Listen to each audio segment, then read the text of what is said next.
That was close. Yeah, I know I'm back. New topic.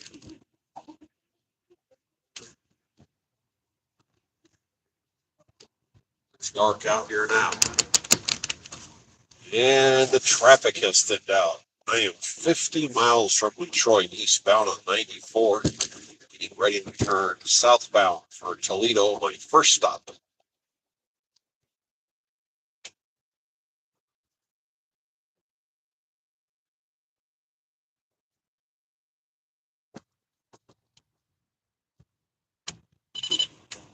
Uh-oh, 62 and a 70.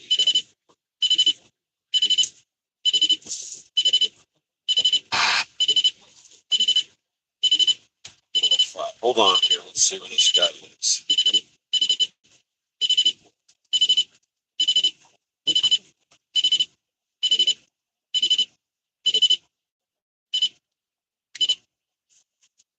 You got Highway Patrol at marker 116 taking pictures.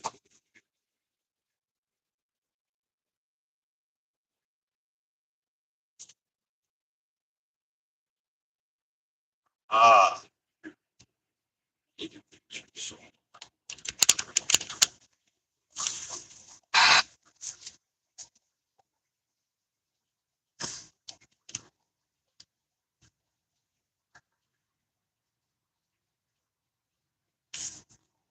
It's like good old fashioned speed trap. Well, I got one. Where's my one from? Out of curiosity.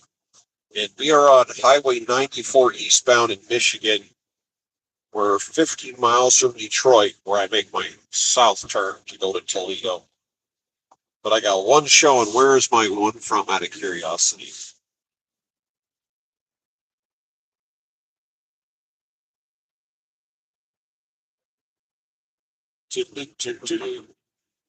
Hello? I can see you there. It shows one. Yeah, I just went by a speed trap there in the dark in front of radar. And I had to announce it.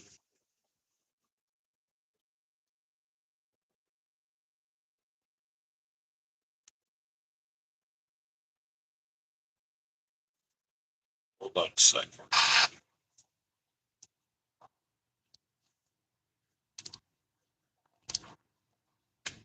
Hold on, I gotta make a call up here.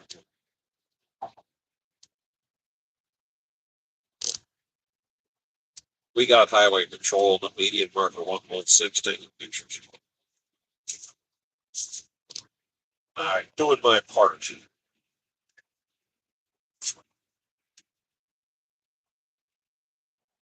Two.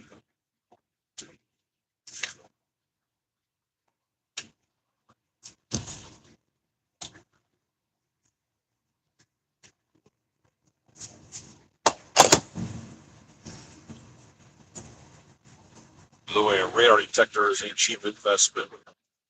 I don't actually speed out here, but it is definitely a cheap investment. It's only got over. You get one and you lose it.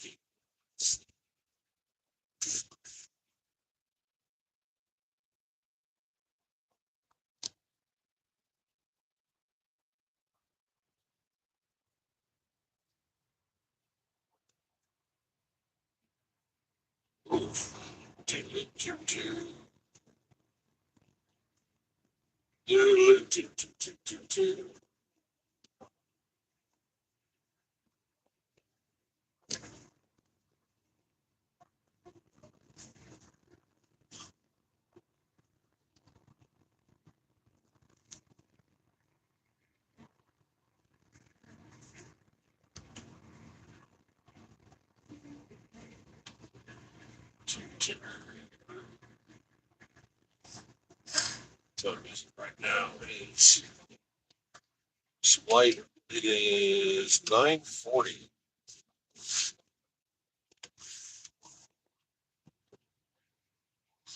I come on here late. Whoa. I come on here late. This is when people like to come jumping in here. Yeah, I got one person showing. Where are you from? Flash. There we go. This is Highway 94 eastbound in Michigan. I'm showing about 45 miles out of Detroit, getting ready to turn south for Toledo tonight. When I get a few people on here, I'll start babbling. Two, getting closer. We got two. Get a few more and I'll take off here. Highway 94 eastbound in Michigan, 50 miles, 45, 50 miles out of Detroit. Gonna head. Oh, and lost me too.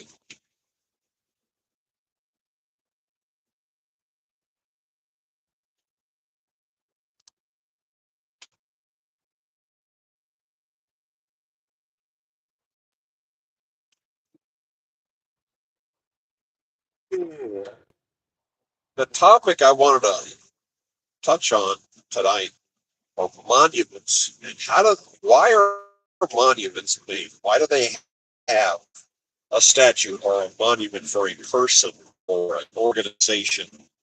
And I lost all three of them.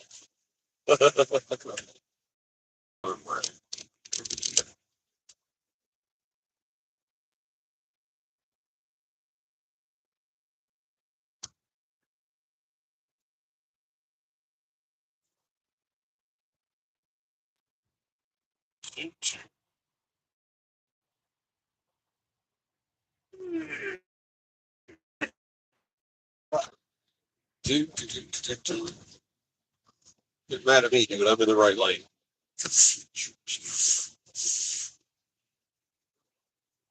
All right. All right. You get one and lose one. Oh, that's no way to hold them. I know when to function. I know when to walk away. I know when to run. Even if I can't show money. If I sit at the table, there'll be time enough for that. Yeah, when the demons don't. I got two. Ah, another one. Hold on. Let me get like three people on here and I can start battling. But where's my one from, out of curiosity? I got that right. Yo, gambler from Brooklyn. Start talking in radio voice. Yeah, I called out a speed trap here a few minutes ago. There was a highway patrol immediate sitting there in the dark, blasting away with radar. And I'm under 10,000 pounds, so I could run radar. You take her. I'm legal.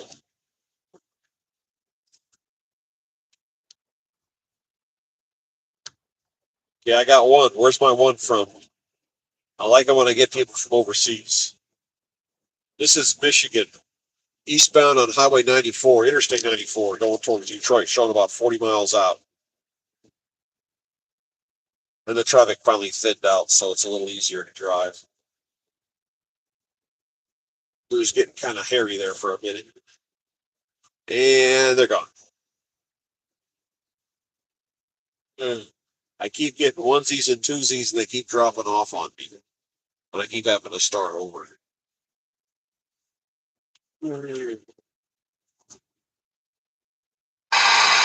Whoa! Feedback.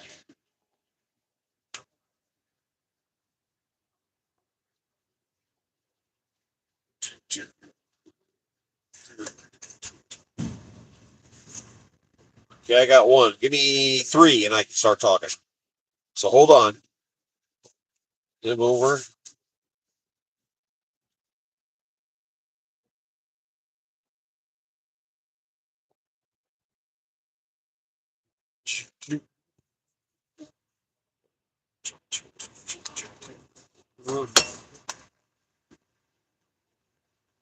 That was the sound of one of my aluminum water bottles.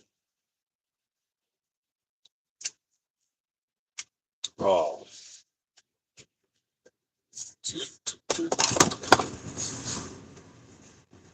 I am heading to Toledo to drop off my paperwork at HQ. They have an office there where the driver's lounge is located.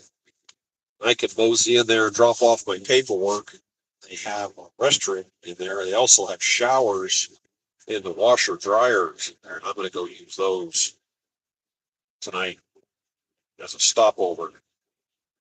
I'm getting gas in Toledo, going up over the bridge to the headquarters, get my laundry going, jump in the shower, do my thing, and then get back in the van and keep on driving. And I'm going to the town of Lorain, Ohio tonight, which is just west of Cleveland. That's my target. Okay, I got three. I could go with that. My thing I wanted to talk about tonight was monuments. Why do they have them, and how do you get one? Well, basically, I lost two already. Well, that was quick. Okay, fine. I'll just talk about it with my one. You have to be a part of something big, or you have to be an important person of history to get a monument. And there are exceptions, but generally speaking, monuments don't hang around forever. They have a tendency, after some time goes by, those monuments sometimes go away. And an example would be in World War One, there was a small town in Great Britain that sent a whole bunch of their sons off to fight in the war, and most of them didn't come back. And it was the numbers of the deaths were very disproportionate to the numbers of people in the town. Just a little village, more or less, with a town center. And the British government paid for and had a giant monument installed with a list of all the people who died. And he made it up, granted, it was fairly large, and they put it in that little town square in the little center of it. And it literally said, you'll never be forgotten. You're the sons of this town, blah, blah, blah, all that stuff that you wanted. And that was right after World War One ended. World War Two comes around, 20, 25 years later. World War Two happens, which is a bigger war. And they had some damage during the war from like the Blitz. So they didn't rebuild during the war because what's the point? Because it's going to get blown up again. So the war ended, they started rebuilding. And then the rest of the country that didn't get bombed needed a facelift. Just the world changed and your real estate changes. So when the government came to that little town, they needed to rebuild the whole downtown area, which included move the monument out of the way so they could do the construction. And then when they put the town back together, they made the little park real pretty, and they just didn't put the monument back because enough time had passed, like 35 years had gone by. And I mean, the people on the monument are gone. Their parents, they've died off. There's nobody left. So the monument that's going to be there forever is gone. And now it's lost to history. They don't even know who was on it. And I think that's just kind of a sad state of affairs. But that's what happens to monuments. There's some exceptions, but generally speaking, they go away. At the end of World War II, there was a town in Minnesota that, again, put up a monument to all the people in their county, I think, that died. It was huge, and it was made out of, for some reason, they did it on wood. They painted the name to longhand. And a few years later, after, a few Minnesota winters hit it, this wood, which is really a bad idea, they said, oh, we need to repair this. They took it down to, quote, repair it, and they never put it back. It just, nobody ever said anything, and it just kind of went away. I thought that was kind of a sad thing. The Iran-Iraq War, 1980, 1988, those two countries went at it for 8 years over some piece of the desert that was pointless. And they finally threw in the towel. They both stopped. And the Iraqis put up a monument to all the soldiers and whatnot that died. And then the Gulf War came along soon afterwards, and those monuments kind of got caught in the crossfire. And they never replaced them. They're still there. They're just all shot full of holes and broken up, and they just kind of ignored it. It's just the time frame goes on, makes things go away. And the big one that I remember, this happened a few years ago. There is a monument somewhere in the Dallas area for JFK, who was assassinated in 1963. And in the middle of that monument, there's a stone structure that has a gas line attached to it. And there's a little flickering flame, and it's the flame that'll never go out because it's symbolic toward him. It's the flame of peace, or whatever you want to call it. And the question came up a few years ago with the fluctuation of gas prices. There was a time when that little flame was costing $1,000 a month to have this little symbolic flame. So people started asking questions. How much longer are we going to do this? JFK was a good guy, but the people who were really into him are pretty much gone now. And I don't even know how that turned out, but it's just things like that, things that change. And the reason I'm talking about this right now is this last couple of days over this weekend, I went looking for museums, and museums pop up. If you Google museums around me, go on images, they're everywhere. It's ridiculous how many museums there are. And some of them are centered on an idea, a place, or person. And some of those museums have been there forever and are going to survive forever, and other ones are not. And I had to confront that this last weekend. I found some pretty cool ones, and I found some that were actually gone. One was I found it was a Chenault Air Force Base museum. Then I read some reviews, and people talked about ticket prices were high. Anyway, I drove over there and found this place, and I'm like the only person around. I'm like, okay, this is weird. And I walk up to the front, and the building has been abandoned for a good 10 years. There's nothing going on there. It says the Chenault Air Force Base Museum. You look in the window, which is broken, and there's trash on the floor, and the place has been junked. It's been out of business because the history of Chenault or Chanute Air Force Base is just, it's dying on the vine. Back in the 40s, 50s, and 60s, there was a guy real popular at the time, Roy Rogers, and he was married to Dale Evans. He was like a cowboy singer entertainer, and he had a big old museum out in California. He died in 1998, and coming up a few years before his death, he said that the museum was huge, and people that grew up watching it would go out and see it. He said, when I die off, if this place becomes a burden, just sell everything, auction it off and sell it and shut it down. Well, he died, and the people who watched him growing up, which was before my time, I was a kid back in the 70s. I knew his name, but I don't recall ever watching anything with him on it. But the crowd that grew up watching him are gone. Those people just aren't around. So soon after he died, the viewership, the visitorship of his museum tapered off, and his family shut it down, closed the doors, and auctioned off all the memorabilia, the trinkets, and whatnot he had, got rid of it, because it's just, history moves on. It moves on without you sometimes. And the reason this topic came up is I was cruising. I'm a big time World War II buff, so a lot of the names and places mean a lot to me. And I've been doing this World War II thing since I was 12, so I'm 45 years into it.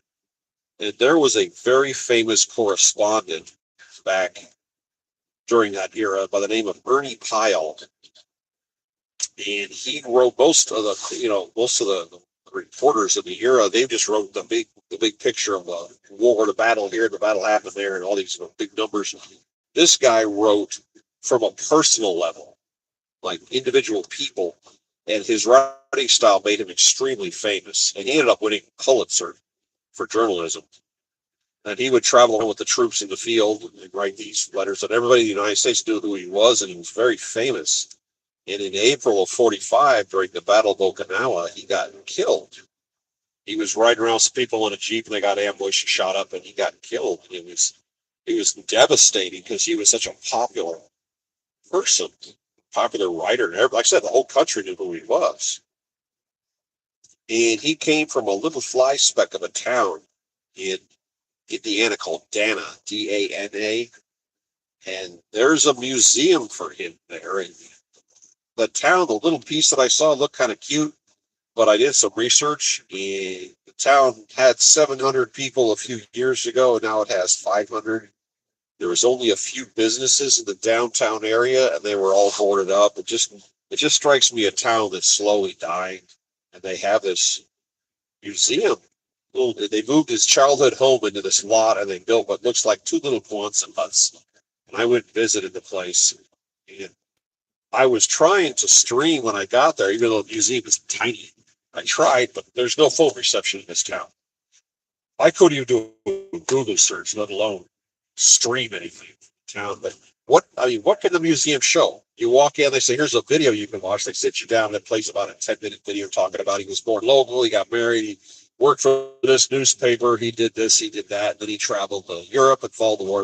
And then you walk around, they've got like a mock-up of a bunker with some dummy sitting there playing, a typewriter, just kind of like that. There's a Jeep that says press corps. But there's what can the museum have to show that a guy was a journalist? I mean, you don't really have a lot of options there.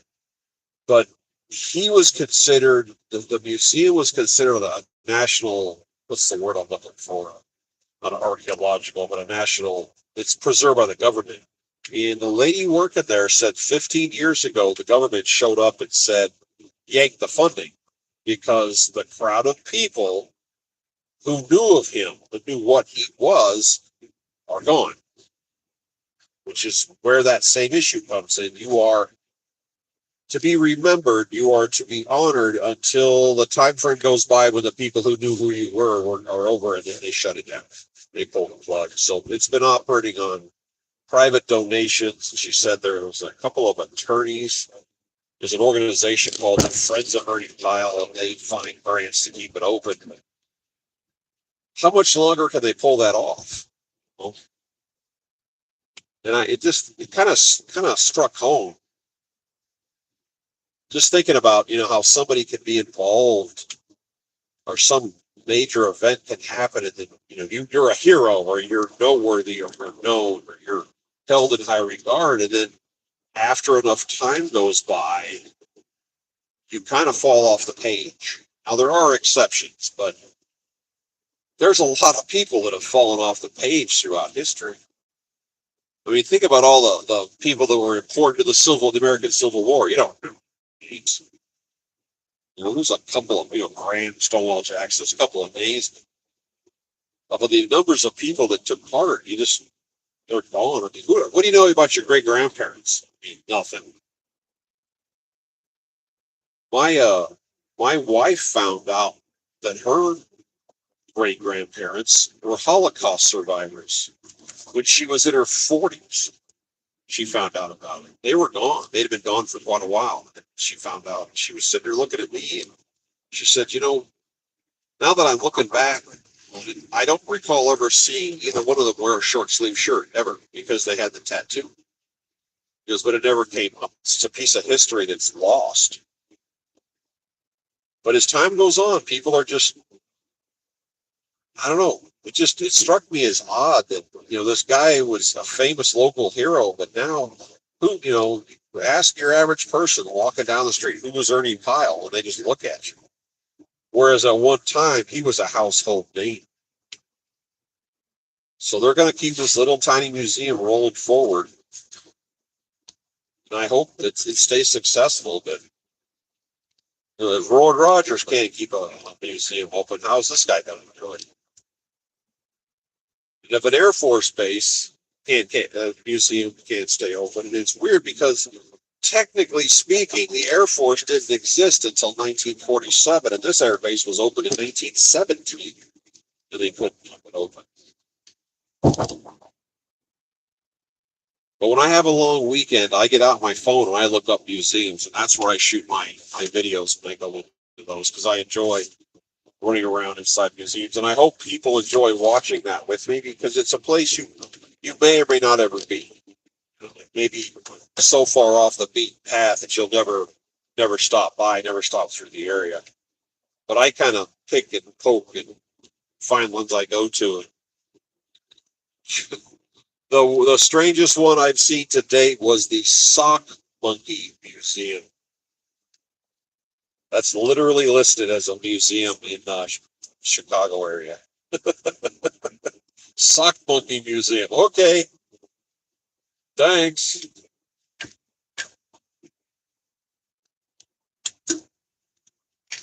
Some museums, if they are of an era, let's say the 1950s, and there's going to be some random cars parked in there, I think how they end up with those cars is somebody owns them and they have them cleaned up and they let them have them at the museum in exchange for indoor parking.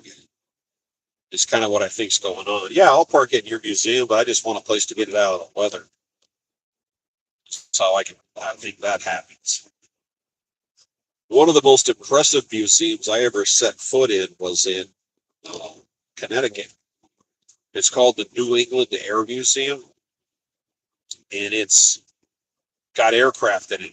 World War II, for the most part, aircraft. They have a flawlessly the restored B-29 bomber indoors, which was pretty impressive. And we've all heard of well, pilot people have heard of the PDY Catalina, the big float plane. They flew on a big reconnaissance amphibian float plane in the war. Well, Sikorsky built 3 aircraft that were kind of like the Catalina, except it was more of a VIP passenger. And one got destroyed during the war, and the other 2 kind of disappeared. And somehow, some way, they got their hands on one of them and restored it. It's a static display, meaning it'll never fly again. It's indoors. And it's kind of impressive to see something that's that insanely rare. It's only one that exists. And my favorite display, and you could Google this and see what I'm talking about. It's a gondola from a blimp. They used to have blimps that ran up and down the East Coast.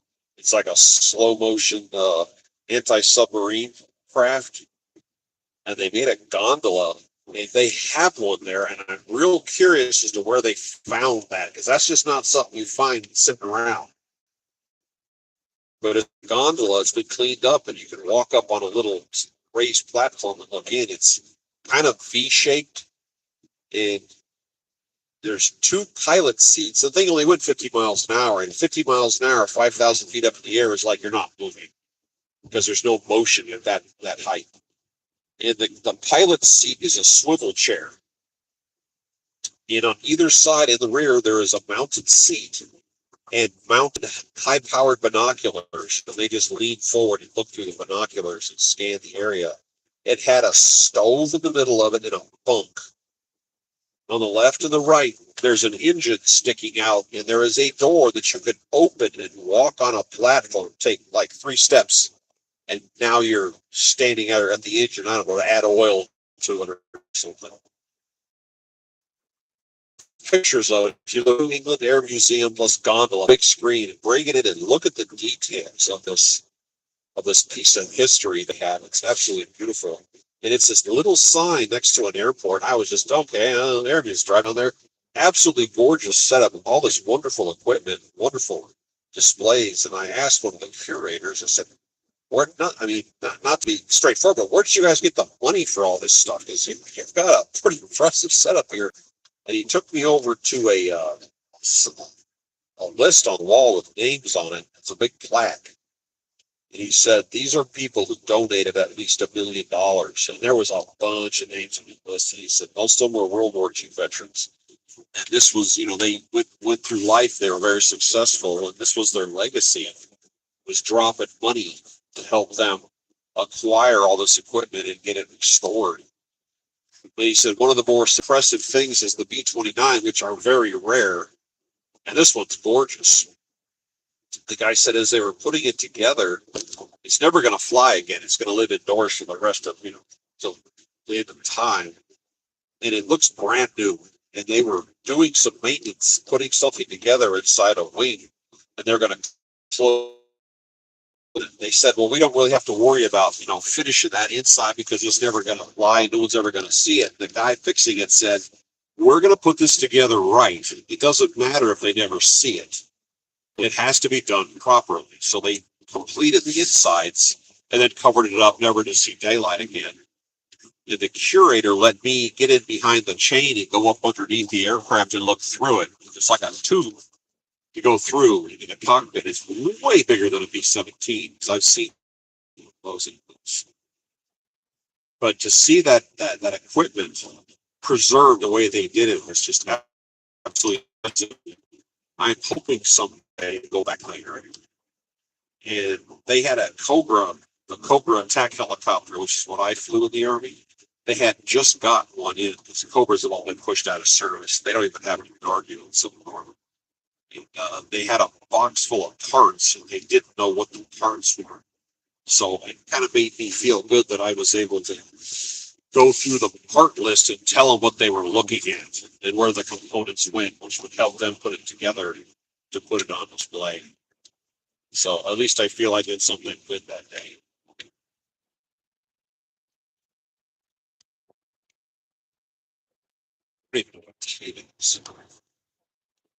One second. What? 10:05. It may have changed time since I don't know. I'm showing 24 miles. I-94 eastbound in Michigan, 24 miles from Detroit, where I turn south and I go down to Toledo. I got to get gas, and then I have to jump over the highway to our corporate HQ, and they have a door for drivers. We can get in there at any time of the day, have access to bathrooms, showers, and laundry. And I got to drop off my paperwork. We're supposed to mail our paperwork in once a week, and I have a tendency to sit on it, hoping for a pass through the area to drop it off because I don't want to spend $3 on postage. And I only have so many envelopes. So I can go drop this off and it'll cover me for the rest of the next couple of weeks. Gas mileage 23.7, which I think is pretty awesome for a van.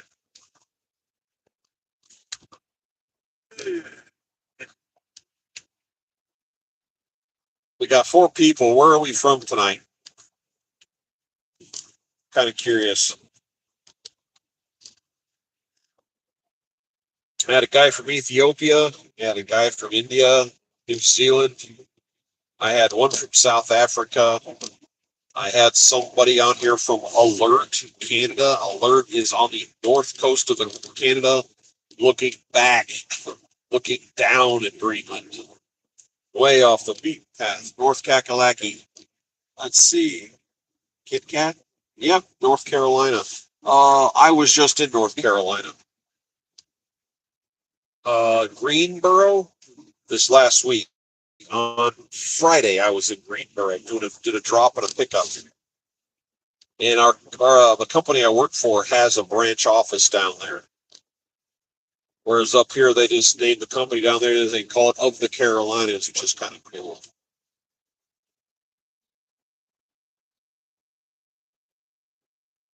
Yeah, someone on it from Brazil once. Earlier, I had some people. Yes, you went by Morgantown. Yes, that was me. Yeah, a couple of times I went by Morgantown. That's where I met the other Expedite guy. He's an independent dude. We sat there and talked for 2 days, sitting in the shade under a tree. I got him doing YouTube now. He operates under the name of Expedited Journey. Yeah, I like going through West Virginia. I like the terrain.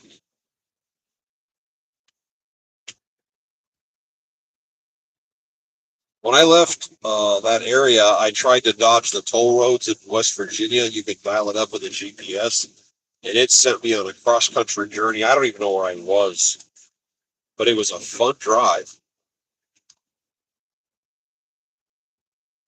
Yeah, that old was really cool. Oh yeah, you were watching. Okay, cool. Yeah, that was went around the corner and went, well, hello there. And apparently that guy had to hide that bus there because people are always trying to buy it off him, which I get it. That was unusual. That was something out of like the late 40s. That was where my drop was. Apparently, he was using it and then parked it, and he said the guy said it's kind of like an apartment. Occasionally, the guy stays there for short periods of time. But yeah, that would be kind of cool to get one of those old style buses, something you just don't see anymore, and outfit it for traveling. We had a guy at the shop I worked at, kind of on and off, the auto body shop, that the guy restored and or built classic cars and show cars. He had a guy that had a Nomad, a Chevy Nomad, which is like a station wagon, 1957 model. He bought it, it had been wrecked, and he bought it in the 1970s. Oh, yeah, I agree. On the road. He bought it in the 70s, and then he retired and said it was time to put it together. And he built it and had it built in the shop. Red, uh, red paint, chrome everywhere. Put a 383 stroker in it. Had the interior done. The engine was chromed out. The car was absolutely gorgeous. So for the first time in 35 years, started the engine, backed it out of the building, and drove it up on a trailer and took it to Auto Run. So the car had about 50 feet of drive time on it, 35 years. Took it to Auto Run and won first in class trophy, and then took it home, and his wife drives it. It's absolutely stunning car.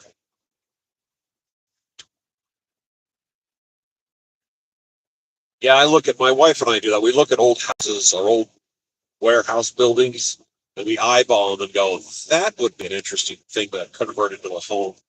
Same with old vehicles.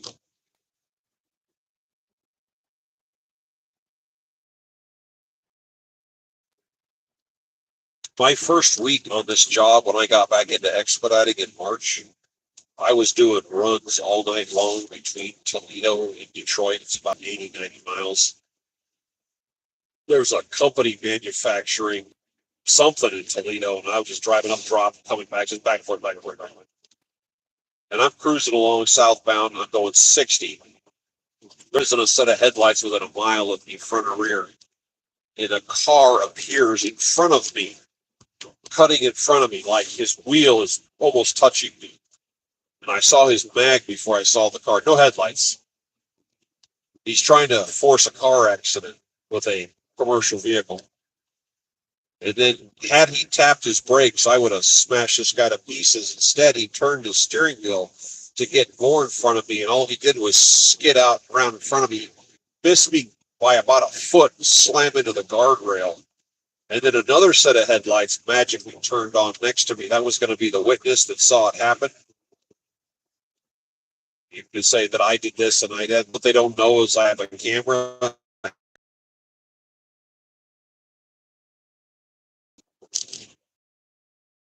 Scared the crap out of me because, like I said, when you sneak up on somebody with their headlights off, it could be interesting.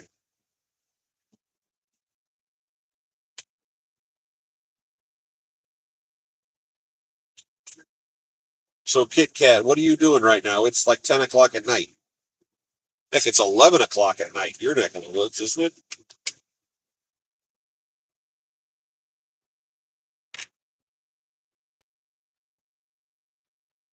My wife and I have considered selling our place and moving into an RV and traveling, but I'm out here on the road doing this all the time, and to be honest with you, it's kind of a rough way to live. I know on paper it looks like a lot of fun, but this is a rough way to live, being on the road all the time.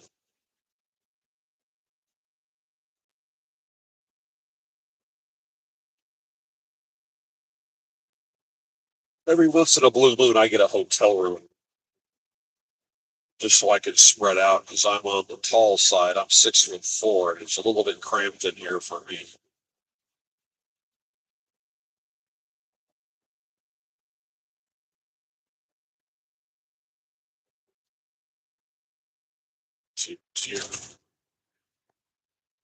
Still heading towards the turn here.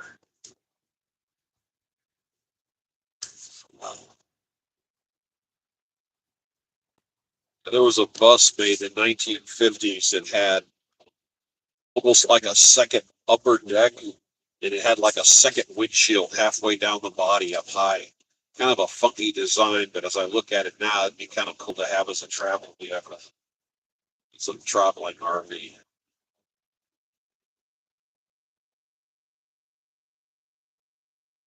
Yeah, if you're looking at the videos, I made a 5 second video this later on yes, well, today, I guess, this afternoon. It was my alien abduction one.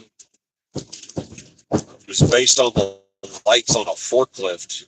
Somebody came up with an idea of these really intense colored lights that are pointed at the ground because forklifts are whipping around factories and everybody's walking around looking down for some reason. These lights shine about 3 feet from the forklift in almost like a laser in a concentrated area. All right, I'm using this as an excuse to bail. It's 41 minutes.